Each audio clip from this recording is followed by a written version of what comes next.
Hi hello ಎಲ್ಲರಿಗೂ ನಮಸ್ಕಾರ. ನನ್ನ ಕಾಲ್ಪನಿಕ ಕಥಾಲೋಕ ಯೂಟ್ಯೂಬ್ ಚಾನಲ್ಗೆ ಸ್ವಾಗತ.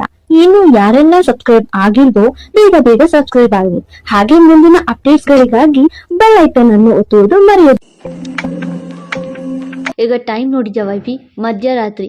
ಇನ್ನು 4 ಗಂಟೆ ಮುಗಿದ್ರೆ ಬೆಳಿಗ್ಗೆ ಆಗತ್ತೆ. ಆಗ ಮನೆಗೆ ಹೋಗೋಣ. ಅದು ಅಲ್ಲದೆ ಹೊರಗಡೆ ಮಳೆ ಶುರುವಾಗೋ ಥರ ಇದೆ ಎನ್ನಲು, ಹೌದು ಅಸುರ, ಕಿರಾತಕ ಮಳೆ ಎಂದು ಕಿಟಕಿಯಲ್ಲಿ ತಲೆ ಇಟ್ಟು ನೋಡ್ತಿದ್ಲು. ಕಿರಾತಕ ಎಂದಾಗ ಅವನಿಗೆ ಅವನ ದಿಲ್ರುಬಾ, ಹೇ ಕಿರಾತಕ ಎಲ್ಲಿದ್ಯಾ, ನಾಳೆ ಬಾ ಇದ ನಿಂಗೆ ಎಂದು ಧಮ್ಕಿ ಹಾಕ್ತಿದ್ದ ವಾಕ್ಯ ದೃಶ್ಯ ನೆನಪಾಯ್ತು. ಅವಳ ಪಕ್ಕ ಬಂದು ನಿಂತವ, ನೀನು ಕಿರಾತಕ ಅಂದ್ಯಾ ಎನ್ನಲು, ಕಿರಾತಕ, ಜಲೀಲ, ಹುಚ್ಚ, ಪೋಕ್ರಿ ಅಂತೀನಿ ಎನ್ನಲು, ಒಂದು ಕ್ಷಣ ನಿನ್ನ ದಿಲ್ರುಬ ಥರ ಮಾತಾಡಿದೆ ವೈಫಿ ಎಂದಾಗ, ಹೇ ನಿಜ ಹೇಳ, ನಾನ್ ದಿಲ್ರುಬ ಎಂದು ನಕ್ಕಳು. ಸರಿ, ನೀನು ಹೋಗಿ ಮಲ್ಗು ವೈಫಿ, ವಾತಾವರಣ ತಣ್ಣಗಿದೆ, ನಿದ್ದೆ ಬರುತ್ತೆ. ಹೇಗಿದ್ರು ತಾವು ಬೆಚ್ಚು ಕುಡಿದ್ಬಿಟ್ಟಿದ್ದೀರಾ, ನಿದ್ದೆ ಸಖತ್ತಾಗೆ ಬರುತ್ತೆ ಎನ್ನಲು ಜೋರಾದ ಸಿಡಿಲು ಬಡಿಯಿತು. ಎದೆ ಜಲ್ಲೆನ್ನುವ ಹಾಗೆ ಇತ್ತು. ಹೆದರಿಕೆಯಿಂದ ಅವನ ಎದೆಗೂಡಿಗೆ ಸೇರ್ಬಿಟ್ಲು ಚಾರು.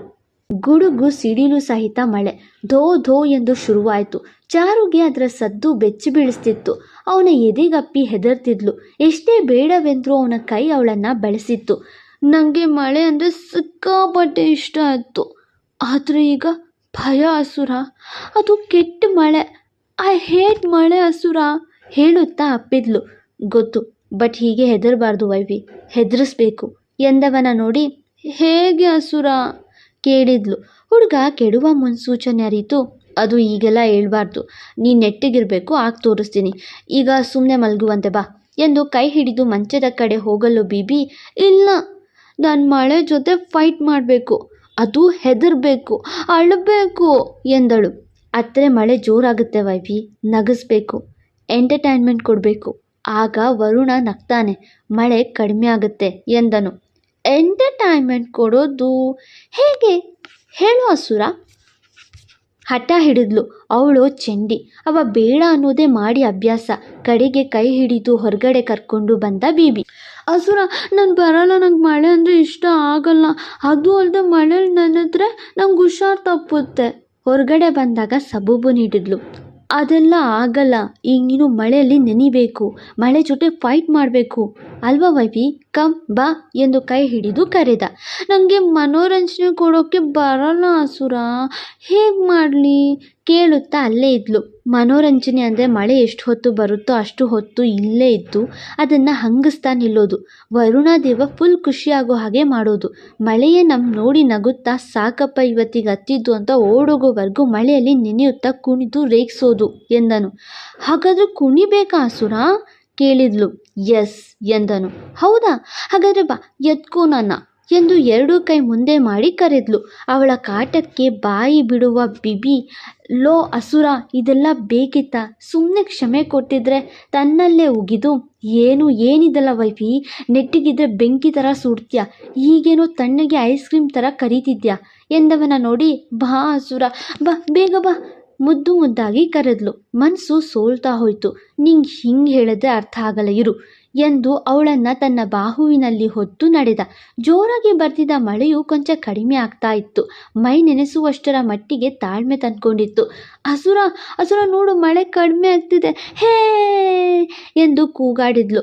ಮಳೆಯಲ್ಲಿ ಅವಳನ್ನು ನೆನೆಸುತ್ತಾ ತಾನು ನೆನೆದನು ಬೀಬಿ. ಅವಳನ್ನು ಹೊತ್ತವ ಹಾಗೆ 1-2 ಬಾರಿ ಸುತ್ತಿದ. ಮೈ ಮೇಲೆ ವರುಣನ ಬೀಳಿಸ್ಕೊಂಡು ಬಾಲ್ಯ ನೆನಪಾಗಿತ್ತು ಅವಳಿಗೆ. ಒಂದು ಕಡೆ ಅಪ್ಪ ಅಮ್ಮನ ನೆನಪು ಬರ್ತಿತ್ತು ಅವಳಿಗೆ, ಮತ್ತೊಂದು ಕಡೆ ಬಾಲ್ಯದ ಸಿಹಿ ನೆನಪುಗಳು. ಸಿಪಾಯಿ ಸಿನಿಮಾದ ಸೌಂದರ್ಯಾಳ ರೀತಿ ಬಂದ ಮೇಘರಾಜ ಎಂದು ಹಾಡಾಡಿ ಕುಣಿದ ದಿವಸಗಳು ಕಣ್ಮುಂದೆ ಸುಳಿದ್ವು. ಅವನಿಗೆ ಅವನ ದಿಲ್ರುಬ ಧಮ್ಕಿ ಹಾಕಿ ಮಳೆಯಲ್ಲಿ ನೆನೆದಿದ್ದ ದೃಶ್ಯ ನೆನಪಾಗ್ತಿತ್ತು. ವೈಫಿ, ಹೌ ಯು ಫೀಲಿಂಗ್ ಕೇಳುತ್ತಾ ತಿರುಗಿಸುವಾಗ, ಅಸುರ ಇಳಿಸು, ತಲೆ ಸುತ್ತಿದೆ ಕಾಲು ಬಡಿಯುತ್ತಾ ಕಿರ್ಚಿದ್ಲು. ತಟ್ಟನೆ ನಿಲ್ಲಿಸಿದವ, ಹೌ ಯು ಫೀಲಿಂಗ್ ನಾವ್ ಎಂದು ಕೇಳಿದ. ಹಳೆ ನೆನಪುಗಳು ಕಣ್ಮುಂದೆ ಸುಳಿತಿವೆ. ಆ ದಿನಗಳು, ಆ ಮಳೆ, ಆ ಕ್ಷಣ, ಆ ಖುಷಿ ದಿವಸ ಹೇಳುವಾಗ ನಕ್ಕನು. ಹಾಗೆ ಮುಖ ಸಣ್ಣಗೆ ಮಾಡಿ, ಅಮ್ಮ ಅಪ್ಪ ಇಬ್ಬರು ಬಿಟ್ಟು ಹೋದ ದಿವಸ ಕೂಡ ನೆನಪಾಗ್ತಿದೆ ಅಸುರ. ಆ ದಿನ ಆ ಕ್ಷಣ ನನ್ನ ಮುಂದೆ ಅಪ್ಪ ಅಮ್ಮ ಬಿಟ್ಟು ಹೋದ ನೋವು, ಈ ಪಾಪಿ ಮಳೆಯಿಂದ ಆದ ಅವಾಂತರ ಎಂದು ಅಳುವವಳ ನೋಡಿ, ಈಗ ಖುಷಿ ದಿನನ ಮಾತ್ರ ನೆನಿಬೇಕು, ಇಲ್ಲಾಂದರೆ ವರುಣದೇವ ಮತ್ತೆ ಅಳ್ತಾನೆ, ಮಳೆ ಜೋರಾಗುತ್ತೆ, ಮಳೆ ಜೋರಾಗಬೇಕಾ ಎಂದು ಕೇಳಿದ. ಓಹೋ ಎಂದಳು. ಮತ್ತೆ ಸ್ಮೈಲ್ ಮಾಡು ಎಂದ. ಆದರೂ ನೆನಪಾಗುತ್ತೆ ಅಸುರ ಎಂದವಳ ನೋಡಿ, ಈಗೆಲ್ಲ ಮರ್ಸ್ಲಾ ಎಂದು ಕೇಳಿದ. ಹೇಗೆ? ಮುಗ್ದಳಂತೆ ಕೇಳಿದ್ಲು. ಮ್ಯಾಜಿಕ್ ಮಾಡ್ತಾನೆ ನಿನ್ನ ಅಸುರ, ನೋಡ್ತೀಯ ವೈಫಿ, ಡ್ಯಾನ್ಸ್ ಮ್ಯಾಜಿಕ್ ಎಂದು ಕೇಳಿದ. ಅಸುರ ಮಾಡು, ಬೇಗ ಮಾಡು ಎಂದವಳ ಕೈ ಹಿಡಿದು ತನ್ನ ಭುಜದ ಮೇಲೆ ಹಾಕೊಳ್ಳುವ ಬೀಬಿ, ನನಗೊಂದು ಆಸೆ ಇದೆ ವೈಫಿ, ಈ ಥರ ಜೋರು ಮಳೆ ಬರಬೇಕು, ನಾನು ನನ್ನ ದಿಲ್ರುಬ ಔಟಿಂಗ್ ಬಂದಿರಬೇಕು, ಯಾರೂ ಇರಬಾರ್ದು, ಇದ್ರೆ I don't care, but she CARES, ಅದಕ್ಕೆ ಯಾರೂ ಇಲ್ಲದೆ ಇರುವಾಗ ಅವಳ ಜೊತೆ ಒಂದು ಬ್ಯೂಟಿಫುಲ್ ರೊಮ್ಯಾಂಟಿಕ್ ಡ್ಯಾನ್ಸ್ ಮಾಡಬೇಕು ಎಂದವನ ನೋಡಿ, ನಶೆ ಏರಿದ್ರೂ ಸಿಟ್ಟು ಹುಡುಗಿಗೆ. ಅವಳ ಅಸುರನ ಜೊತೆ ಯಾರನ್ನು ನೋಡೋ ಆಸೆ ಇಲ್ಲ ಅನಿಸುತ್ತೆ. ಮೂತಿ ತಿರುವಿ, ಆಡ್ಕೊ ಈಗ ನನ್ನ ಬಿಡು ಎಂದು ಬಾಗಿಲತ್ತ ಹೋಗಬೇಕು. ಅವಳ ಕೈ ಸಿಗದೆ ಸೆರಗಿಡಿದು ತಡೆದ ಬೀಬಿ. ಹಾಗೆ ಹಿಂದಕ್ಕೆ ತಿರುಗಿ, ಎಲ್ಲಿ ಬಿಡ್ತೀಯ ನಿನ್ನ ಅಸುರ ಬುದ್ಧಿನ, ಛೀ ಬಿಡು ಅಸುರ ಎಂದವಳನ್ನು ತನ್ನ ಸನಿಹಕ್ಕೆ ಎಳೆದುಕೊಂಡವ, ಈಗ ಯಾಕೆ ಟ್ರಯಲ್ ಮಾಡಬಾರ್ದು ಎಂದು ಕೇಳಿದ. ಮೊದಲೇ ಅವಳಿಗೆ ಅವನ ಮೇಲೆ ಒಲವು ಉಕ್ಕಿತ್ತು. ಇದನ್ನು ನೀನು ಬೇಜಾರು ಮಾಡಿಸೋದು ಬಿಡು ಆರ್ತಿ ಅಸುರ ಎಂದವಳ ಮೊಗದಲ್ಲಿ ತುಂಟನಾಗೆ. ಆತನಿಗೆ ಬಿಡುವ ಮನಸ್ಸಿಲ್ಲ. ಆದರೂ ಚೂರು ಮನಸ್ಸನ್ನು ಹಿಡಿತದಲ್ಲಿರಿಸಿ, ನಡಿ ವೈಫಿ ತಲೆ ಒರೆಸ್ಕೊಂಡು ಮಲಗುವಂತೆ ಎಂದು ಹೋಗಬೇಕು. ಅವನ ಕತ್ತಿನ ಪಟ್ಟಿ ಹಿಡಿದು, ಇದೇನಾ ನಾಟಿ ಬಿಬಿ ಮೋಡ್, ಬಿಡು ಅಂದರೆ ಬಿಟ್ಬಿಡ್ತೀಯಾ, ಅದೇ ಬ್ಯಾಡ್ ಬಾಯ್ ನೀನು ಉರಿದೆಬ್ಬಿಸಿದಳು. ಅವಳಿಗೆ ಅವನ ಪೋಲಿ ಆಟ ನೋಡೋ ಬಯಕೆಯೋ ಏನೋ. ಚಾರು ಏನು ಕಮ್ಮಿ ಇಲ್ಲ, ಬ್ಯಾಡ್ ಬಾಯ್ಗೆ ತಕ್ಕ ಬ್ಯಾಡ್ ಗರ್ಲ್. ಏನು ವೈಫಿ ಏನು ಹೇಳ್ತಿದ್ಯಾ ಎಂದವನ ಕೈ ಹಿಡಿದು ನಡು ಸುತ್ತಕೊಂಡು, ಈಗ ನಾನು ನಿನ್ನ ದಿಲ್ರುಬ ಆದರೆ ಏನು ಮಾಡ್ತೀಯೋ ಅದೇ ಮಾಡುವ ಸುರ ಎಂದಾಗ, ನೋನು ಸರಿಗಿಲ್ಲ, ನಾನು ಬ್ಯಾಡ್ ಬಾಯ್, ನಾನು ನಿನ್ನಂಥ ಗುಡ್ ಗರ್ಲ್ಗೆ ಆ ಥರ ಏನೂ ಮಾಡೋಕ್ಕೆ ಸಾಧ್ಯ ಇಲ್ಲ, ಬಾ ಮಲ್ಗು ಎಂದರೂ ಬಿಡದೆ, ಯಾಕೆ ನಾನು ಚೆನ್ನಾಗಿಲ್ವಾ, ನಿನ್ನ ದಿಲ್ರುಬ ಮಾತ್ರ ಚೆನ್ನಾಗಿರೋದಾ, ಇಲ್ಲಿ ನೋಡು ನನಗೂ ಮಚ್ಚೆ ಇದೆ, ನಾನು ನಿನ್ನ ದಿಲ್ರುಬ ಥರಾನೇ ಇದ್ದೀನಿ, ಸರಿಯಾಗಿ ನೋಡು ಅಸುರ ಎಂದು ಅವನನ್ನು ಕೆಣಕಲು. ಸಂಪಿಗೆಯ ಮೈ ಬಣ್ಣ, ಅವಳ ಕೆಂದಾವರೆಯ ತುಟ್ಟಿದು ಕೊರಳಿಗೆ ಹಣೆಗೆ ಅಂಟಿದ್ದ ಕೂದಲು, ಮೈಗಂಟಿದ್ದ ಆ ಸೀರೆ, ತೆಳ್ಳನೆಯ ಸೀರೆಯ ಮರೆಯಲ್ಲಿ ಅವಳ ಮೈಮಾಟ ಎಲ್ಲವೂ ತಲೆ ಕೆಡಿಸಲು ಆರಂಭಿಸಿತು ಅವನಿಗೆ. ವೈಫಿ ನೀನು ಈ ಥರ ಕಾಡಿದ್ರೆ ಏನಾದರೂ ತಪ್ಪಾಗುತ್ತೆ ಅಷ್ಟೆ, ನಡಿ ಸುಮ್ಮನೆ ಎಂದ. ಅವಳ ಕೈಯಲ್ಲಿ ಅವನ ಕೆನ್ನೆ ಸವರುತ್ತಾ ಅವನ ಕೈನಲ್ಲಿ ಅವಳ ನಡು ಬಳಸಿ ಸಣ್ಣ ಡ್ಯಾನ್ಸ್ ಶುರು ಮಾಡಿದ್ಲು. ನೋ ಎಂದವ ಈಗ ಯಾಕೋ ಮೌನ ತಾಳ್ಬಿಟ್ಟ ಬೀಬಿ. ಲಕ್ಕಿಗೆ ತಾನೇನು ಮಾಡ್ತಿದ್ದೀನೋ ಅರಿವಿಲ್ಲ. ಅದೂ ಅಲ್ಲದೆ ಈಗ ಅವಳ ಬುದ್ಧಿ ಅವಳ ಕೈ ಮೀರಿದೆ. ಕುಡಿದ ಗಮ್ಮತ್ತಲ್ಲಿ ತೇಲಾಡ್ತಿದ್ದಾಳೆ. ಅವನ ಮೇಲಿರೋ ಒಲವೇ ಎಲ್ಲದಕ್ಕೂ ಕಾರಣ ಇರಬಹುದು. ಅವಳನ್ನು ಮೇಲೆತ್ತಿ ಹಿಡಿದು ಮಳೆಯಲ್ಲಿ ನೆನೆಸಿ ತನ್ನ ತನು ಮನವನ್ನು ಅವಳೊಟ್ಟಿಗೆ ನೆನೆಸ್ಕೊಂಡು ಇಳಿಸಿದವ ಗಲ್ಲದ ಮೇಲಿದ್ದ ಕಪ್ಪು ಚುಕ್ಕಿಯತ್ತ ನೋಡಿ ಒಮ್ಮೆ ಮುಟ್ಟಿ ಸುಮ್ಮನಾಗಲು ಅವನ ಕಾಲರ್ ಹಿಡಿದು ಅದರತ್ತ ಬೆರಳು ಮಾಡಿ ಮುತ್ತಿಗೆಂತ್ರಣ ಕೊಟ್ಟಳು. ಮೊದಲೇ ಅವನಿಗೆ ತನ್ನನ್ನು ಹಿಡಿದಿಟ್ಕೊಳ್ಳಲು ಆಗ್ತಿಲ್ಲ. ಬಿಟ್ಟರೂ ಈ ಹುಡುಗಿ ಹಠ ಮಾಡ್ತಿದ್ಲು. ಈ ಬಾರಿ ಮುಂದುವರಿಯುತ್ತಾ ಚುಕ್ಕಿಗೆ ಪುಟ್ಟ ಮುತ್ತಿಡಬೇಕು. ಚಾರು ನಾಚಿಕೆಯಲ್ಲಿ ಕೆಂಪಾಗಿ ಉಲ್ಟಾ ನಿಂತು, ಅಸುರ ಇದೆಲ್ಲ ನೀನು ನನ್ನ ಹತ್ರ ಇಟ್ಕೋಬಾರ್ದು, ಪೋಲಿ ನೀನು ಎಂದಾಗ ತನ್ನ ವಾಸ್ತವ ನೆನೆದು ದೂರ ನಿಂತ. ಅರೆ ಇದೇನು ಮಾಡ್ತಿದ್ದ ಲಕ್ಕಿ, ಇಲ್ಲೇ ಇದ್ರೆ ಗಾನ್ ಕೇಸ್, ಸರ್ವನಾಶ, ಒಳಗಡೆ ನಡಿ, ಇವಳನ್ನು ಮಲಗಿಸು ಎಂದ್ಕೊಳ್ಳುವ ಹೊತ್ತಿಗೆ, ನಾಟಿ ನೀನು ಬೇಬಿ ಎನ್ನುತ್ತಾ ತಿರುಗಿ ಅಪ್ಪಿದಳು ಚಾರು. ಹಾಗೆ ಅಪ್ಪದೆ ಆಲೋಚಿಸುತ್ತಿದ್ದ ಅಸುರನ ನೋಡಿ ತನ್ನ ಪಾದದ ಹೆಬ್ಬೆರಳಲ್ಲಿ ನಿಲ್ಲುವ ಚಾರು ಅವನ ಕೆನ್ನಿಗೆ ಮುತ್ತಿಟ್ಟು ಓಡಿದ್ಲು. ವೈಫಿ ಹುಷಾರು ಎಂದು ಹಿಂಬಾಲಿಸಿದ. ಆದರೂ ಚಾರು ಮುತ್ತಿಟ್ಟ ಪರಿಗೆ ಸ್ವಲ್ಪ ಚಿಂತೆಗೆ ಬಿದ್ದಿದ್ದ. ಹಾಗೆಯೇ ಆ ಪುಟ್ಟ ಮನೆಗೆ ಹಿಂತಿರುಗಿದವಳು ಕಿಟಕಿಗೆ ಅಂಟ್ಕೊಂಡು ನಿಂತಳು. ಟವಲ್ ತರ್ತೀನಿ ಎಂದು ಹೋದವ ವಾಪಸ್ಸಾಗುತ್ತಾ ಅವಳನ್ನು ಸೂಕ್ಷ್ಮವಾಗಿ ಗಮನಿಸಿದ. ಚಿನ್ನದ ಬೆಳಕಿನಲ್ಲಿ ಹೊನ್ನಿನ ಅಪ್ಸರಿಯಂತೆ ಕಾಣ್ತಿದ್ಲು. ಬೀಬಿ ಹಿಡಿತ ಮೀರ್ತಿದ್ದ. ಮೈಗಂಟಿದ ಸೀರೆ ಅವಳ ಸೌಂದರ್ಯವನ್ನು ಪ್ರದರ್ಶಿಸುತ್ತಿತ್ತು, ಅವನ ರಸಿಕತೆಯನ್ನು ಕೆಣತಿತ್ತು. ಸೀತಾ ಅವಳತ್ತ ಬಂದವ ಮಳೆಗೆ ನೆನೆದಿದ್ದ ಕಾರಣ ಅವಳ ಬೆನ್ನಿಗಂಟಿದ್ದ ಕೂದಲನ್ನು ಹೆಗಲಿಗಾಕುತ್ತಾ ಅವಳಲ್ಲಿ ಏನೋ ಪುಳಕ ಹುಟ್ಟಿಸಿದ್ದ. ಹಾಗೆ ಮಳೆ ನಿಲ್ಲುತ್ತಾ ಬಂದಂತೆ ಗಾಳಿ ಬೀಸೋಕೆ ಶುರುವಾಯಿತು. ನಡುಗ್ತಿದ್ಲು. ಟವಲ್ ಹಿಡಿದು ಬಂದವ ಅಲ್ಲೇ ಉರಿಯುತ್ತಿದ್ದ ದೀಪದ ಮೇಲೆ ಕೈ ಇಟ್ಟು ಕೈ ಬಿಸಿ ಮಾಡಿಕೊಂಡ. ಚಳಿ ಚಳಿ ಅಸುರ ಎನ್ನುತ್ತಾ ನಡುಗುತ್ತಿದ್ದವಳ ನಡು ಮೇಲಿಟ್ಟಿ ಬೆಚ್ಚನೆಯ ಸ್ಪರ್ಶ ನೀಡಲು ಅವನನ್ನು ಅಪ್ಪಿದಳು ಚಾರು. ಚಳಿ ಆಗ್ತದ ಅಸುರ ಎನ್ನುತ್ತಾ ಅಪ್ಪಿದಾಗ ಇಷ್ಟು ವರ್ಷದಿಂದ ಬಚ್ಚಿಟ್ಟಿದ್ದ ಅವನ ಮನದಾಳದ ಆಸೆಗಳೆಲ್ಲ ಹಾರುವ ಬಯಕೆ ಹೆಚ್ಚಲು ಆರಂಭಿಸಿತ್ತು. ತಡ ಮಾಡದೆ ಅವಳನ್ನು ಹೊತ್ತು ಒಳಗಡೆ ಕತ್ತಲ ಕೋಣೆಯಲ್ಲಿದ್ದ ಪುಟ್ಟ ಮಂಚದ ಮೇಲೆ ತಂದು ಮಲಗಿಸಿದ. ಮಳೆ ಆಗಷ್ಟೇ ನಿಂತು ಮೋಡ ಕದಡುತ್ತಾ ಶಶಿಯ ಶ್ವೇತವರ್ಣದ ಪ್ರಕಾಶ ಅವರಿಗೆ ದೀಪವಾಗಿ ಬೆಳಗ್ತಿತ್ತು. ನೀರಲ್ಲಿ ಮಿಂದೆದ್ದು ಬಂದ ಪಿಂಕ್ ರೋಸಿನಂತೆ ಕೆಣಕಿದ್ದಳು. ಅವತಾನಿ ಏನ್ ಮಾಡ್ತಾನೆ? ಹೂವಿಗೆ ಮುತ್ತಿಡುವ ದುಂಬಿಯಂತೆ ಅವಳ ಬಳಿ ಬಾಗಿದ. ಅಸುರ, ಏನ್ ಮಾಡ್ತಿದ್ಯಾ? ಕಿವಿಯಲ್ಲಿ ಕೇಳಿದಾಗ, ನೀನು ಶುರು ಮಾಡ್ದೆ, ನಾನೇನು ಮಾಡ್ತಿದ್ದೀನಿ ವೈಫಿ ಎಂದನು ಅವಳ ಕಿವಿಯಲ್ಲಿ. ಅವನ ಬೆಚ್ಚಗಿನ ಉಸಿರು ಆಕೆಯ ಕೊರಳ ತಾಗಲು ಮೈ ಮುರಿದಳು. ತನ್ನ ಕೈ ಅವಳ ಅಂಗೈಯಿಂದ ತೋಳಿನ ತನಕ ಸವರುತ್ತಾ ಬಂದಾಗ ಕಚಗುಳಿ ಇಟ್ಟಂತೆ ನಗುತ್ತಾ ಎಡಕ್ಕೆ ತಿರುಗಿದ್ಲು.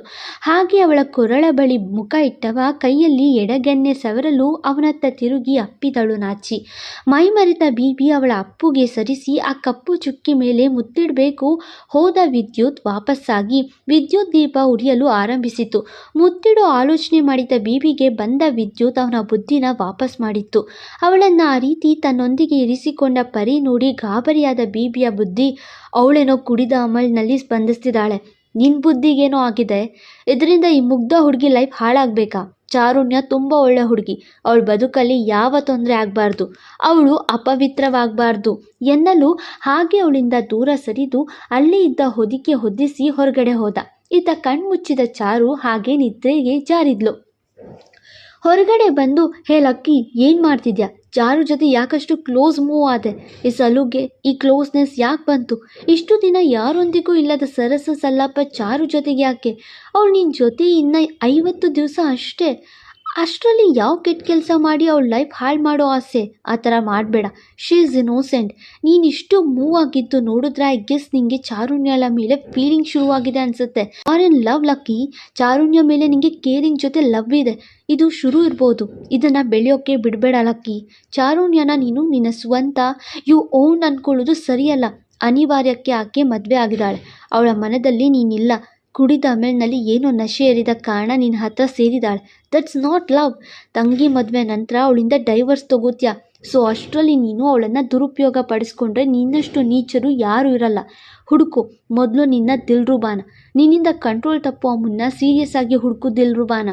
ಎಸ್, ಯಾರೂ ಅಲ್ಲ, ನೀನೇ ಖುದ್ದಾಗಿ ಹುಡುಕು ನೀನು ದಿಲ್ರುಬಾನ. ಇಲ್ಲ ಅಂದರೆ ನೀನು ಚಾರು ಸನೇಹಕ್ಕೆ ಸೋತು ತಪ್ಪು ಮಾಡ್ತೀಯ. ಅದರಿಂದ ಪ್ರಾಬ್ಲಮ್ ಆ ಮುಗ್ಧ ಚಾರುಗೆ ಎಂದು ಅವನ ಮನಸ್ಸು ತಿಳಿ ಹೇಳಲು ಗೋಡೆಗೆ ತನ್ನ ಕೈ ಬಡ್ಕೊಂಡು ಗಾಯ ಮಾಡಿಕೊಳ್ಳೋ ಬೀಬಿ, ನಾಳೆಯಿಂದ ನಾನೇ ನನ್ನ ದಿಲ್ರುಬಾನ ಹುಡ್ತೀನಿ. ಯಾವಲ್ಲೂ ಸುದರ್ಶನ ಅಲ್ಲ, ಅಮೃತಹಳ್ಳಿ ದೂರ ಇಲ್ಲ. ಹೇಗಿದ್ರು ಚಾರುಣ್ಯ ಜಾತ್ರೆ ಮುಗಿಯೋ ತನಕ ಇಲ್ಲೇ ಇರೋಕ್ಕೆ ಮನಸ್ಸು ಮಾಡಿದಾಳೆ. ನಾನು ಈ ಸಮಯದಲ್ಲಿ ದಿಲ್ರುಬಾನ ಹುಡುಕಿ ಕೆಲಸ ಮುಗಿಸ್ಕೊಳ್ಬೇಕು. ಆ್ಯಂಡ್ ಚಾರು ಜೊತೆ ಮೈ ಮರಿಬಾರ್ದು. ಕುಡ್ದಾಗ ಎಲ್ಲರೂ ನಿಜ ಹೇಳ್ತಾರೆ, ಇರೋ ಫೀಲಿಂಗ್ಸ್ ಎಕ್ಸ್ಪೋಸ್ ಮಾಡ್ತಾರೆ ಅಂತ ಕೇಳಿದ್ದೆ. ಇವತ್ತು ಚಾರು ನನ್ನ ಜೊತೆ ಬಿಹೇವ್ ಮಾಡಿದ್ದು ನೋಡಿದ್ರೆ ಐ ಥಿಂಕ್ ಅವಳು ನನ್ನ ಲವ್ ಮಾಡ್ತಿರ್ಬೋದಾ ಅಂದು ಪ್ರಶ್ನೆ ಮಾಡಿಕೊಂಡ. ನೋ, ಆ ಥರ ಆಗಬಾರ್ದು. ಚಾರು ನನ್ನ ಇಲ್ಲ ಜಸ್ಟ್ ಅಟ್ರಾಕ್ಷನ್ ಎಂದ್ಕೊಂಡು ದಿಲ್ರುಬಾನ ಹುಡುಕೋ ಕೆಲಸಕ್ಕೆ ತೀರ್ಮಾನಿಸಿದ. ನೆಕ್ಸ್ಟ್ ಸಂಚಿಕೆಯಿಂದ ದಿಲ್ರುಬಾ ಬಗ್ಗೆ ಕ್ಲೂ ಸಿಗ್ತಾ ಹೋಗುತ್ತೆ. ಇನ್ನು ಕೆಲವೇ ಎಪಿಸೋಡಲ್ಲಿ ಚಾರು ಅಥವಾ ಲಕ್ಕಿ ಇಬ್ಬರಲ್ಲಿ ಒಬ್ಬರಿಗೆ ದಿಲ್ರುಬಾ ಯಾರು ಅಂತ ಗೊತ್ತು ಮಾಡ್ತೀನಿ. ಸದ್ಯಕ್ಕೆ ಲಕ್ಕಿಗೆ ಚಾರು ಮೇಲೆ ಫೀಲಿಂಗ್ಸ್ ಇದೆ, ಚಾರುಗೆ ಲಕ್ಕಿ ಮೇಲೆ ಫೀಲಿಂಗ್ಸ್ ಇದೆ. ದಿಲ್ರುಬಾ ಬಗ್ಗೆ ಗೊತ್ತಾದರೆ ಈ ಫೀಲಿಂಗ್ಸ್ ಯಾರಲ್ಲಿ ಕಡಿಮೆ ಯಾರಲ್ಲಿ ಹೆಚ್ಚಾಗುತ್ತೆ ಕಾದು ನೋಡಬೇಕು. ಕಥೆಯ ಬಗ್ಗೆ, ಸಂಚಿಕೆ ಬಗ್ಗೆ, ಪಾತ್ರಗಳ ಬಗ್ಗೆ ಹೇಳೋದು ಮರಿಬೇಡಿ. ಮತ್ತೆ ಸಿಗುವ. Thank you. Like, share, comment ಮಾಡೋದು ಮರೆಯದಿರಿ.